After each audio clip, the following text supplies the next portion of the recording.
নমস্কাৰ বন্ধুসকল, আজি মই আপোনালোকক ক'বলৈ ওলাইছোঁ পৃথিৱীৰ সকলোতকৈ ওখ 6টা বিল্ডিঙৰ বিষয়ে আৰু ভিডিঅ'টো স্কিপ নকৰাকৈ প্ৰথমৰ পৰা শেষলৈকে চাই থাকিব। আৰু আপুনি যদি আমাৰ চেনেললৈ প্ৰথমবাৰৰ বাবে আহিছে তেতিয়াহ'লে like, comment, share and subscribe কৰিবলৈ নাপাহৰিব। 6 নম্বৰত আছে ইণ্টাৰনেশ্যনেল কমাৰ্চ চেণ্টাৰ। এই বিল্ডিংটো বনাবলৈ আৰম্ভ কৰা হৈছিল 2002 চনত আৰু এই বিল্ডিংটো সম্পূৰ্ণ হৈ উঠিছিল 2010 চনত। এই বিল্ডিংটোৰ উচ্চতা হৈছে 484 মিটাৰ আৰু এই বিল্ডিংটো 108টা ফ্ল'ৰ বনোৱা হৈছে আৰু এই বিল্ডিংটো হংকঙত আছে।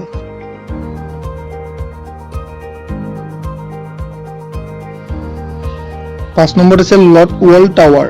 এই বিল্ডিংটো উচ্চতা 555 মিটাৰ আৰু এই বিল্ডিংটো সাউথ কোৰিয়াৰ ছল নামৰ চহৰত আছে আৰু এই বিল্ডিংটো 2016 চনত বনোৱা হৈছিল।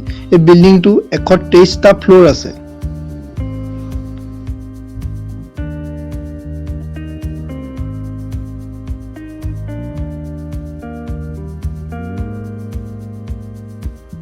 চাৰি নম্বৰত আছে পিংক ফাইনেক্স চেণ্টাৰ।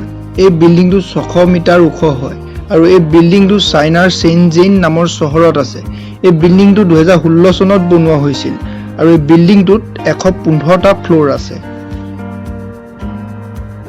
3 নম্বৰত আছে আব্ৰাই অল বেট ক্লক টাৱাৰ। এই বিল্ডিংটোৰ উচ্চতা 601 মিটাৰ আৰু এই বিল্ডিংটো ছৌদি আৰবৰ মক্কা নামৰ চহৰত আছে। 2012 চনত এই বিল্ডিংটো বনোৱা হৈছিল আৰু এই বিল্ডিংটোৰ ভিতৰত 120টা ফ্ল'ৰ বনোৱা হৈছে। 2 নম্বৰত আছে চাংঘাই টাৱাৰ।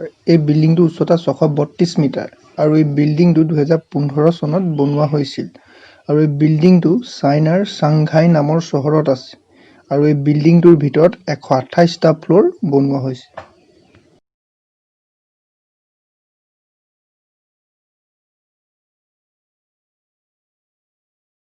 1 নম্বৰত আছে বুৰ্জ খালিফা। এই বিল্ডিংটোৰ উচ্চতা 830 মিটাৰ হয় আৰু এই বিল্ডিংটো ডুবাই চহৰত 2010 চনত বনোৱা হৈছিল আৰু এই বিল্ডিংটোত 163টা ফ্ল'ৰ্ছ আছে।